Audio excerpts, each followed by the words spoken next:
Hello दोस्तों, नमस्ते प्रणाम। हम किरण शर्मा, हम मंजू शर्मा अपना यूट्यूब चैनल पर सबके स्वागत करै छी। नमस्ते प्रणाम सब दीदी भाई जी के प्रणाम, सब यूट्यूब फैमिली के प्रणाम। हर हर महादेव, जय भोलेनाथ, जय शिव शंकर। जय भोलेनाथ, जय शिव शंकर। हम दोनों देवरानी जेठानी जा रहल छी झिझिया के गीत बनवा सब जरूर सुनब, कमेंट करके जरूर बताएं केहन लागल झिझिया के गीत, केहन लागत सेहो सुनायब, सेहो कमेंट बॉक्स में अहाँ सब कहब।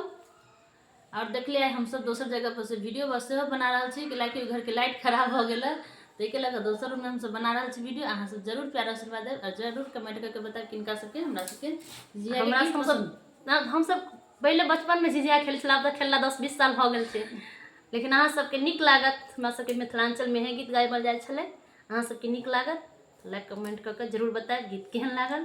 शेयर करे के कोई नहीं भूलब, प्यार आशीर्वाद देवे के नहीं भूलब। सातो बहिन